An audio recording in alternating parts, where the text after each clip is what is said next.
The Alexander Black House stood proudly as it overlooked Main Street for more than a century. Once painted a deep green, the home was the epitome of a Queen Anne Victorian of the late 1800s. Beautiful trim, a strikingly tall tower, a large wraparound porch. Over the years, the home would see its share of change. The tower would be removed. The porch would be enclosed. Sunlight no longer beamed through the stained glass window. The front yard receded a bit as Main Street got a little wider.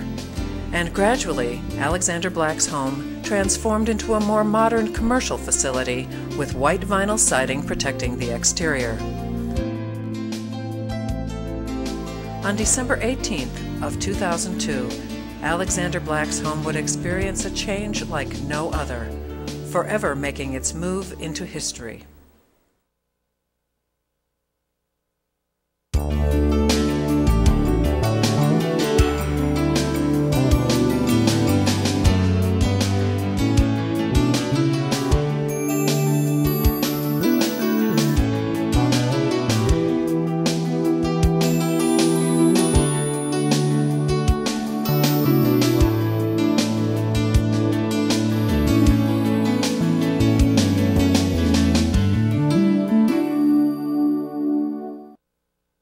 In a brick cottage on Main Street, April 1857, Alexander Black was born to Mary Irby Kent Black and Civil War surgeon Dr. Harvey Black, descendant of the founding fathers of the town of Blacksburg.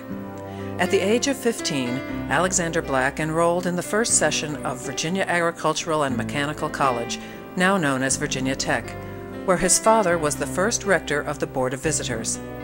While attending college, Black was initiated into the Pi Kappa Alpha fraternity, becoming president of the Epsilon chapter in 1876.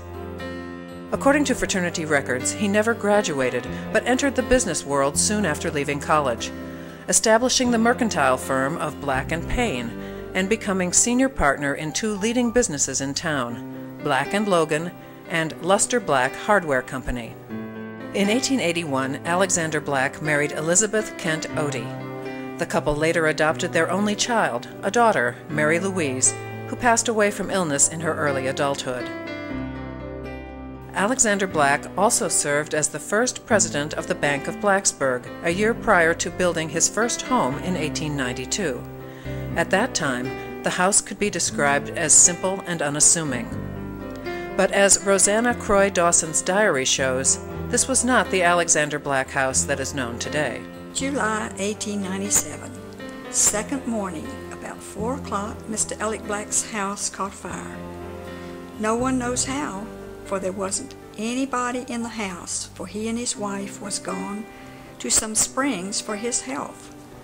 Oh, what a sight it was to see the flames licking up toward the sky. The last part of July and August, they were men and boys hunting and cleaning off the ground to build another house. According to Dawson's diary, on September 4th, the cornerstone of the new house was laid at 9 a.m. The next month, the builders placed the first bit of wood on the rock foundation, and by February 22, 1898, Alexander and Lizzie Black slept in their new home for the first time. By all accounts, the interiors of the home were quite grand.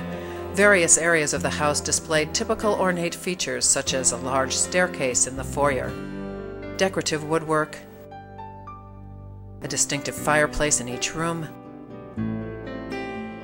detailed ceilings, colorful stained glass windows.